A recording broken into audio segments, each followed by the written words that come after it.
نبی مکرم صلی اللہ علیہ وآلہ وسلم کے معجزات کی تعداد اتنی زیادہ ہے کہ ان کا شمار کرنا انسان کے بس کی بات نہیں۔ نبی کریم صلی اللہ علیہ وآلہ وسلم پر جو قرآن نازل ہوا وہ ایک عظیم معجزہ ہے، اور اس سے بڑا کوئی اور معجزہ کیا ہو سکتا ہے، اور یہ قرآن پاک کا معجزہ قیامت تک رہے گا۔ نبی مکرم صلی اللہ علیہ وآلہ وسلم کے معجزات کے بارے میں پڑھ کر اور سن کر ایمان میں اضافہ اور روح کو تازگی ملتی ہے۔ ناظرین گرامی، زیر نظر ویڈیو میں معجزات محمد صلی اللہ علیہ وآلہ وسلم میں سے ایک معجزہ کا ذکر کرنے لگا ہوں، آپ تمام احباب کی توجہ چاہتا ہوں۔ ابو لہب اور اس کی بیوی ام جمیل رسول مکرم صلی اللہ علیہ وآلہ وسلم کے حقیقی چچا چاچی ہونے کے باوجود نبی مکرم صلی اللہ علیہ وآلہ وسلم کے سب سے زیادہ دشمن تھے، اور حضور پر نور صلی اللہ علیہ وآلہ وسلم کو ایذا پہنچانے میں دوسرے کفار سے کہیں آگے تھے۔ حضور صلی اللہ علیہ وآلہ وسلم جب تبلیغ کے لیے کسی مجمع کی طرف نکلتے تو ابو لہب مجمع کے پاس جا کر حضور صلی اللہ علیہ وآلہ وسلم پر دیوانگی اور جنون کی آوازیں کستا تھا، اور اس کی بیوی ام جمیل کی حضور صلی اللہ علیہ وآلہ وسلم سے دشمنی کا یہ عالم تھا کہ جنگل سے کانٹے دار لکڑیاں چن کر لاتی تھی اور نبی مکرم صلی اللہ علیہ وآلہ وسلم کے راستے میں بچھاتی تھی۔ اس پس منظر میں رسول اکرم صلی اللہ علیہ وآلہ وسلم پر اللہ تبارک و تعالیٰ کی طرف سے سورہ لہب نازل ہوئی۔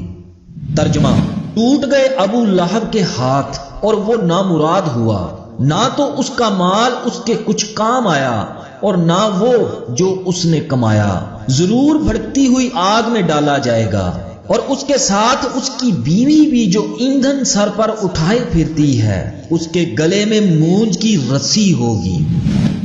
اس پر ابو لہب کی بیوی ام جمیل کو بہت تاؤ آیا، وہ غصے کی حالت میں رسول اللہ صلی اللہ علیہ وآلہ وسلم کی تلاش میں نکلی۔ کفار قریش نبی مکرم صلی اللہ علیہ وآلہ وسلم کو طعن اور تحقیر کے طور پر محمد یعنی تعریف کیا گیا کی بجائے مذمم یعنی مذمت کیا گیا کہتے تھے، چنانچہ ام جمیل حضور صلی اللہ علیہ وآلہ وسلم کو اسی نام سے یاد کرتے ہوئے پتھر ہاتھ میں لیے گاتی ہوئی چلی آ رہی تھی۔ ترجمہ: ہم مذمم کا انکار کرتے ہیں اور اس کے دین کو با نظر حقارت دیکھتے ہیں اور اس کے حکم کو ٹھکراتے ہیں۔ نبی مکرم صلی اللہ علیہ وآلہ وسلم بیت اللہ شریف میں تشریف فرما تھے، اور حضرت ابو بکر صدیق رضی اللہ تعالی عنہ نبی مکرم صلی اللہ علیہ وآلہ وسلم کے ساتھ تھے۔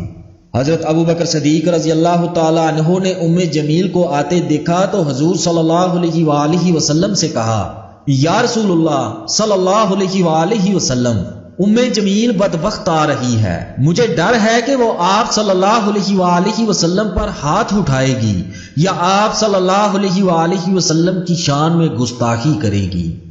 آپ صلی اللہ علیہ وآلہ وسلم نے نہایت اطمینان سے جواب دیا، فکر نہ کرو، وہ مجھے نہیں دیکھ سکے گی۔ یہ کہہ کر حضور صلی اللہ علیہ وآلہ وسلم قرآن مجید کی تلاوت میں مشغول ہو گئے۔ ام جمیل بڑھتی ہوئی آئی، حضور صلی اللہ علیہ وآلہ وسلم قرآن کی تلاوت فرما رہے تھے، مگر اللہ تبارک و تعالیٰ کی قدرت کاملہ سے وہ ام جمیل کو دکھائی ہی نہ دیے۔ وہ قریب آ کر حضرت ابو بکر صدیق رضی اللہ تعالیٰ عنہ سے مخاطب ہوئی، اے ابو بکر، تمہارا ساتھی کہاں ہے؟ اس نے میری ہجو کہی ہے۔ حضرت ابو بکر صدیق رضی اللہ تعالی عنہ نے برجستہ جواب دیا، رب کعبہ کی قسم، میرے ساتھی نے تمہاری ہجو بالکل نہیں کہی۔ اس پر وہ پلٹی اور جاتے جاتے کہنے لگی، قریش اچھی طرح جانتے ہیں کہ میں ان کے سردار کی بیٹی ہوں۔ اس طرح نبی مکرم صلی اللہ علیہ وآلہ وسلم ابو لہب کی بیوی کے شر سے محفوظ رہے، اور اللہ تبارک و تعالیٰ کا وہ ارشاد ایک معجزانہ صداقت کی صورت میں سامنے آ گیا جو قرآن مجید کی سورہ بنی اسرائیل میں وارد ہوا ہے۔ ترجمہ: اے نبی، جب تم قرآن پڑھتے ہو تو ہم تمہارے اور منکرین آخرت کے درمیان ایک پردہ حائل کر دیتے